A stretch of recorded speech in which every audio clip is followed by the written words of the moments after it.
نحمده ونصلي ونسلم على رسوله الكريم أما بعد فأعوذ بالله من الشيطان الرجيم بسم الله الرحمن الرحيم ألا إن أولياء الله لا خوف عليهم ولا هم يحزنون صدق الله مولانا العلي العظيم میرے ساتھ مل کر پڑھے الصلاة والسلام علیک یا رسول اللہ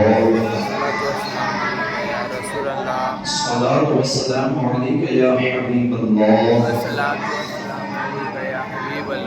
وعلى آلك وصحابك يا نور الله صلى الله تعالى عليه وسلم وفي زمن بصر سما مددي إليتي مددي كعبي ما مددي بقدامي بلا أفتان كشكي ضعيف علي شكستوات خشكي محمد خالد عثمان هارون مددكم مددكم مددكم يا معين الدين تشكي مددكم مددكم مددكم يا معين الدين تشكي مددكم مددكم مددكم يا سيد جمال الدين نقشبندی.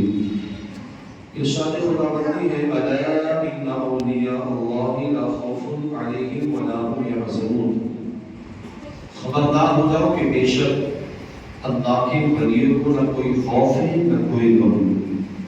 پیارے آقا صلی اللہ علیہ وسلم کے پیارے دیوانوں، قرآن مقدس میں لفظ اولیاء اللہ بھی ہے اور لفظ من دون اللہ بھی ہے. تھوڑی دیر توجہ چاہوں گا. قرآن مقدس میں لفظ اولیاء اللہ بھی ہے اور من دون اللہ بھی ہے. یہ دونوں الفاظ آپ کو قرآن مقدس میں مل جائیں.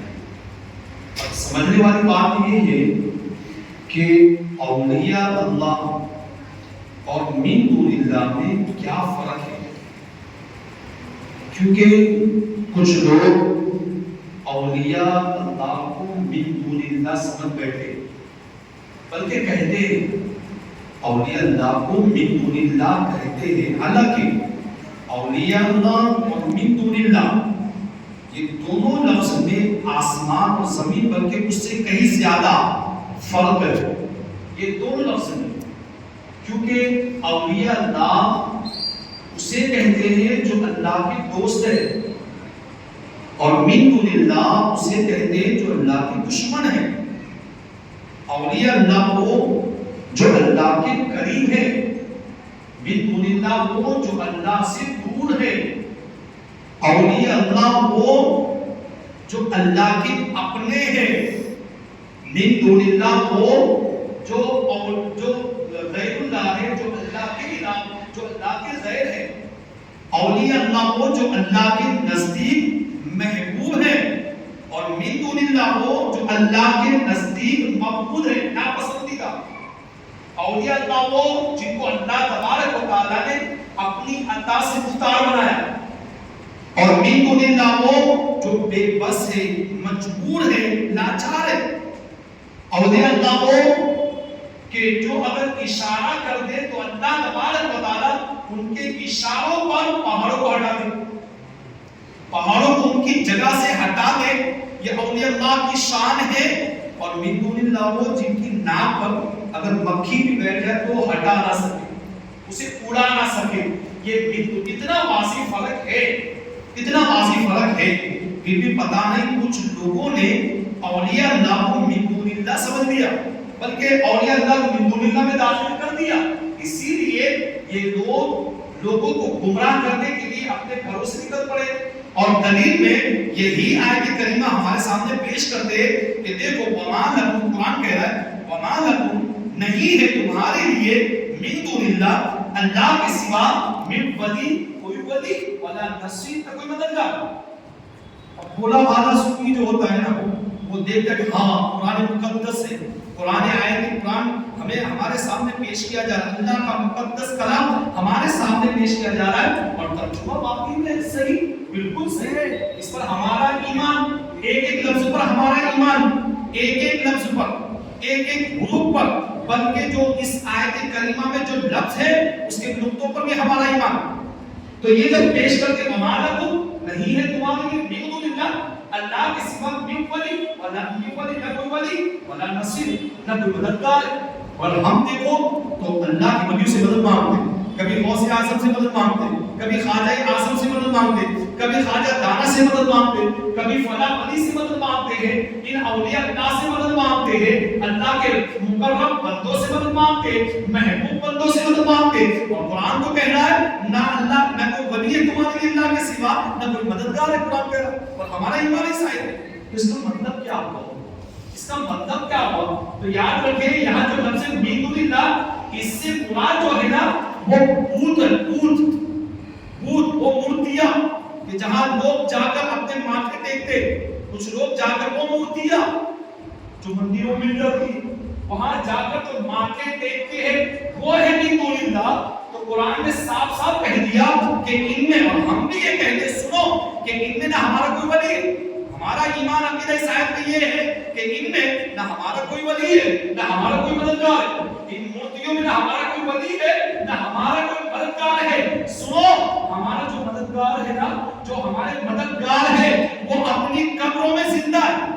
ہم ان سے مدد مانگتے جو اپنی قبروں میں زندہ ہے, اور ان سے مدد مانگتے ہیں جو ہمیں دیکھتے بھی, جو ہمیں سنتے بھی ہے اور ہماری مدد کے لیے بھی آتے ہیں, ہماری مدد کے لیے. ورنہ اگر تم نے من دون اللہ وہ اولیاء اللہ سمجھ لیا, جیسے ایک صاحب بیان کر رہے اور قرآن مقدس کی 26 آیت کریمہ میں 26واں پارہ پہلی آیت کریمہ میں جو دلیل پیش کر رہے وہ اس طرح ہے کہ وما متى استجیب له الى یوم القیامہ وهم عن دعائهم غافلون, کہ جن کو تم پکارتے ہو, جن سے تم مدد مانگتے ہو, یعنی جن کے ہم اللہ والوں کی مزاروں پر جاتے ہیں, ہم کیا کرتے ہیں ان کو سلام پیش کرتے ہیں, ہم کیا کرتے ہیں یاسین شریف کی تلاوت کرتے ہیں, پھر ان کے وسیلے سے دعا مانگتے ہیں, ہاتھ پھیلاتے ہیں, ان کے وسیلے سے مانگتے ہیں. پہلی بات تو یہ کہ ہم اللہ سے مانگتے ہیں, وسیلہ ان کا پیش کرتے ہیں.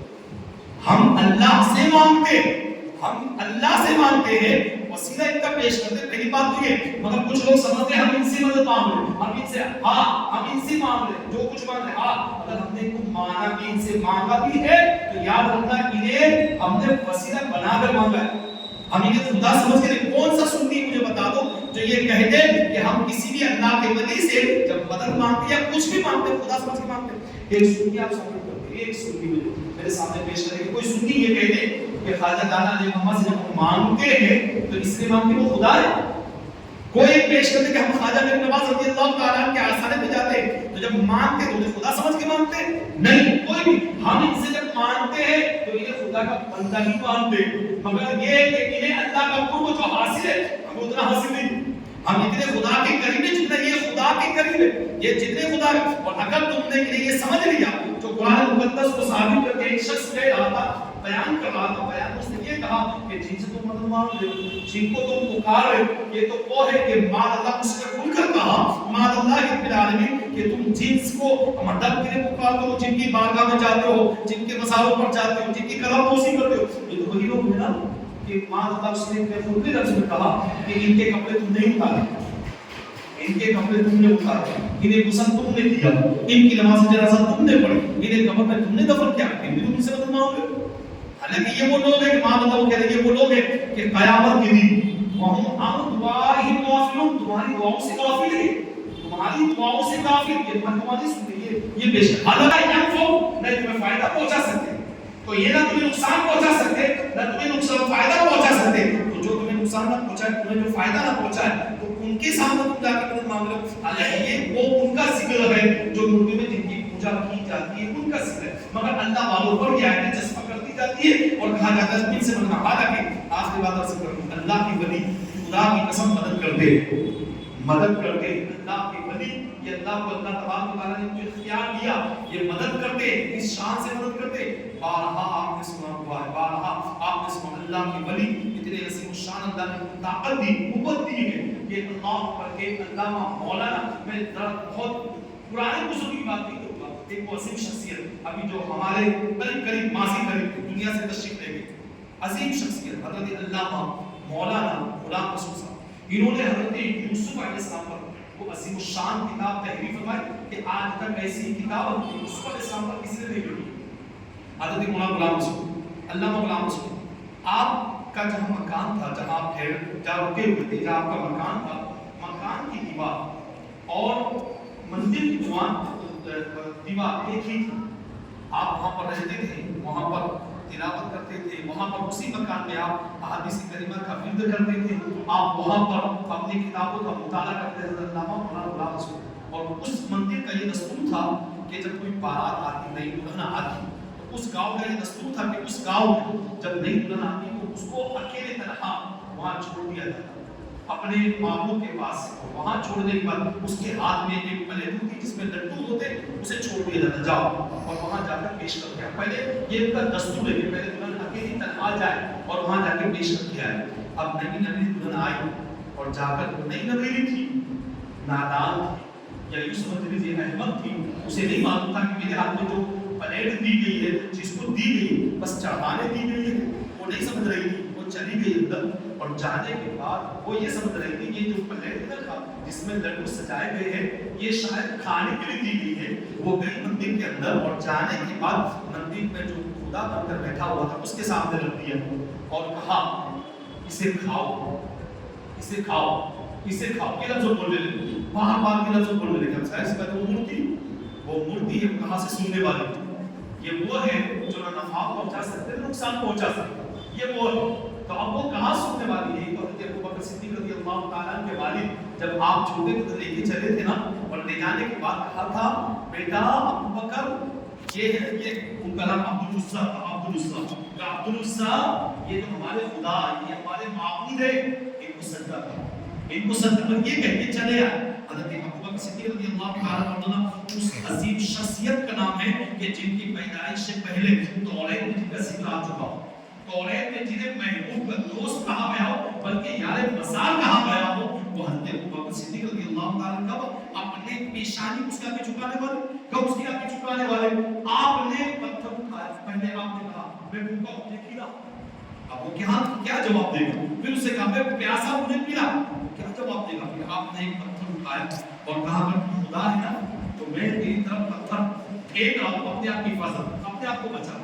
پھر ایک پتھر مارا اور چوٹ چوٹ کے نیچے گر گیا، اس لیے کہ یہ نہ نقصان پہنچا سکتے نہ فائدہ پہنچا سکتے. تو اس نئی نویلی دلہن نے کہا اس سے لو کھاؤ، لو کھاؤ. بار بار کہتی ہے. اور حضرت علامہ مولانا غلام رسول صاحب کتاب کا مطالعہ کر رہے تھے، بیٹھے ہوئے تھے کتاب کا مطالعہ کر رہے تھے. بار بار کان سے آواز آ رہی تھی، ایک ہی دیوار تھی، آواز کچی دیوار ہوتی تھی، بار بار آواز آ رہی تھی جلال کا. ظاہر سی بات ہے کوئی اگر کتاب کا مطالعہ کر رہا ہو یا کوئی کسی کام میں مصروف ہو اور اس کو ڈسٹرب ہو تو وہ غصہ اپنا ظاہر کرتا ہے، وہ بتاتا ہے کیا کر رہا ہوں، مجھے کیوں تکلیف پہنچا رہے ہو، مجھے مطالعہ کرنے دو، مجھے کام کرنے دو، مجھے پریشان کر رہا ہے. علامہ غلام رسول صاحب کتاب کا مطالعہ کر رہے تھے اور آپ آبا کی آواز سنو تو آپ کو جلال آ گیا. تو جلال آیا نا تو آپ نے جملے ہی آپ کی زبان سے نکلے، جب وہ بول رہی تو کھاتا کیوں نہیں، جب وہ بول رہی ہے تو کھاتا کیوں نہیں. بس اتنا کہنا تھا. آپ ذرا سوچیں وہ کیا کھائے گی. اور جیسی حضرت نے کہا ارے وہ بول رہی تو کھاتا کیوں نہیں، اس میں حرکت ہوتی ہے اور وہ ہوتی آگے بڑھتی. جتنی پلیٹ میں لڈو سب کھا گئے، وہ سب کھا گئے، سب پوری کے پورے لڈو ختم ہو گئے. جب نبی دلہن باہر آئی آنے کے بعد اس نے وہ لڈو کا پلیٹ جو تھا وہ خالی دیکھا. جب آئی تو کہا کہ یہاں کے جو لڈو تھے کہاں کے چڑھا دی. کہا کہ نہیں میں نے تو چڑھا دی، میں تو گئی تھی اور میں نے اسے کہا تم نے مجھے دیا کھانے کے لیے، میں نے اسے کہا کھا کھا کھا. اس کو بار بار کہہ رہی تھی مگر اس نے تو نہیں کھا رہی تھی. پھر اچانک کہیں سے آواز آئی اور اس کے بعد اس کے اندر حرکت پیدا ہوئی، اس نے پورے لڈو کھا گیا.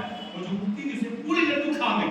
جیسی دلہن کہاں جتنے گاؤں والے دیہات والے یا جو دلہن کر کے آئے تھے اس کو تانا مارنے لگے، کہنے لگے ارے کبھی مورتی بھی کھاتی ہے، کبھی مورتی بھی کھاتی ہے، مورتی کھاتی ہے. اس کو تانا لگے. کہا کہ تو جھوٹ بول رہی ہے، تو نہیں کھایا، یہ کھایا تو نہیں، مگر کوئی الزام اس پہ لگا دیا. ہم برسوں سے یہاں آتے ہیں، چڑھاتے ہیں، ادویات چڑھاتے ہیں یہاں پر. ہم یہاں جب اس کے آگے اس کے قدموں میں ہم اپنے جو پھل فروٹ جو بھی ہے وہ سب رکھتے ہیں. اور آج تک تو کبھی وہ چیز اس نے کھایا ہے اور آج ہم نے کہیں کھا لیا. ہم سچ کے وہ قسم کھانے لگے، وہ قسم کھا کر کہتے نہیں. میں نے جب بڑے اپنی بلا ظاہر کرنے لگی تو لوگوں نے کہا اچھا ٹھیک ہے پر ایک سمت کیجیے، اس کو واپس ایک پلٹ دیجیے، ایک اور پلٹ. اور ہم بھی ساتھ میں چلتے، ہم بھی سب ساتھ میں چلتے دیکھتے کہ وہ کیسے کھاتے. اس کے آگے لڈو واپس سجایا گیا اس پلیٹ میں، اس برتن میں، اور اس سے کہا اب آگے چلیں. وہ چلنے لگی اور ساتھ میں ہزاروں کا مجمع تھا، ہزاروں لوگ مندر میں داخل ہوئے. جب سب کے سب اندر داخل ہوئے اندر، تو اب اسے کہا اب بول، اب بتا دے، اب یہاں تیری پول کھل جائے گی، تیری حقیقت ظاہر ہو جائے گی کہ تو سچ کہہ رہی کہ جھوٹ کہہ رہی، تو بتا۔ اب وہ اپنے انداز میں کہنے لگی دیکھا جیسے پہلے کھایا تھا ویسے کھا، وہ نادان تھی، نبی نویدی دلہن تھی، اس نے دنیا داری نہیں دیکھی تھی، دنیا نہیں دیکھی، بس اسی سادہ مزاج کے مطابق وہ کہنے لگی دیکھ کھا لے کھا لے کھا۔ اور کہاں سے روٹی میں حرکت کہاں ہوتی کھانے کا، وہ نہیں کھا رہی، تو اس کے آپ پیچھے سے اس کو تانے لگ رہے، پیچھے سے لوگ اس کو تانا مار رہے ہیں کہ دیکھ تو کہنے تو جھوٹی ہے، تو جھوٹی ہے، تو نہیں کھائی ہے، مگر تو جھوٹ کہہ رہی تھی، کہنے میں سچ کہہ رہی، کسی نے کہا، تو کہا جب اس نے کھایا تو ابھی کیوں نہیں کھاتی، جب اس نے پہلے کھائی تو ابھی کیوں نہیں کھاتی، تو پتا نہیں۔ پھر وہ کہتے کہتے اس کی آنکھوں میں آنسو آ گئے، اور آنسو آنے کے بعد جہاں سے آواز آئی تھی نا، جہاں سے آواز آئی تھی اسی طرف اشارہ کرتے کہتی ہے اے آواز دینے والے ایک مرتبہ اور آواز لگا دینا، یہ آواز دینے والے ایک مرتبہ اور آواز لگا دینا، میری عزت پر آ چکی ہے، میری عزت پر بن چکی ہے، اور یہاں سے میری زندگی مشکلوں میں نظر آ رہی ہے، کہاں کہ آواز لگا، جہاں سے آواز آتی وہیں پر اسی طرف اشارہ کر کے اے آواز دینے والا آواز لگا دینا، آواز لگا دینا۔ حضرت علامہ غلام رسول صاحب سن رہے تھے، آپ فوراً آئے، اور آنے کے بعد مندر میں داخل ہوئے، اور داخل ہونے کے بعد آپ نے کہا پر جسا ہزاروں لوگوں کے درمیان آپ نے کہا ارے جب یہ کہتی ہے تو کھاتا کیوں نہیں، بس اتنا کہنا تھا، اس میں پھر حرکت ہوئی، تو آگے بڑھی اور جتنے لڈو تھی اس کو نے کھا لیا، وہ سب کے سب کھا لیا۔ یہ کرامت دیکھ کر جتنے ہزار لوگ موجود تھے، جو پنڈت تھے، سب کے سب حضرت کے قدموں میں گر گئے، کلمہ پڑھ کے مسلمان ہو گئے۔ سبحان اللہ، کلمہ پڑھ کے، یہ اللہ والوں کی شان ہے، اللہ والوں کی شان ہے۔ اگر اللہ مالک چاہے نا تو ان سے بھی بلوائے، ان سے بھی بلوائے، اللہ والوں کی یہ شان ہے، اللہ والوں کو اللہ نے یہ اختیار دیا ہے، ان کے دامن سے وابستہ رہیے، انشاءاللہ تمہاری زندگی کے تمام مسائل اللہ نے چاہا ان کے صدقے اللہ تبارک و تعالیٰ تمام مسائل کو حل فرمائے گا، ان کے صدقے میں ان کے دامن سے وابستہ رہے، ایمان مضبوط رہے گا، اللہ تبارک و تعالیٰ ہم سب کو ان کے فیوز و برکات سے مالا مال فرمائے، اللہ تبارک و تعالیٰ اللہ کی کرم بندوں کے ہمیں قرب عطا فرمائے، قیامت کے دن اللہ تبارک و تعالیٰ انہی کے ساتھ ہمارا بشر فرمائے۔ السلام علیکم و رحمۃ اللہ وبرکاتہ۔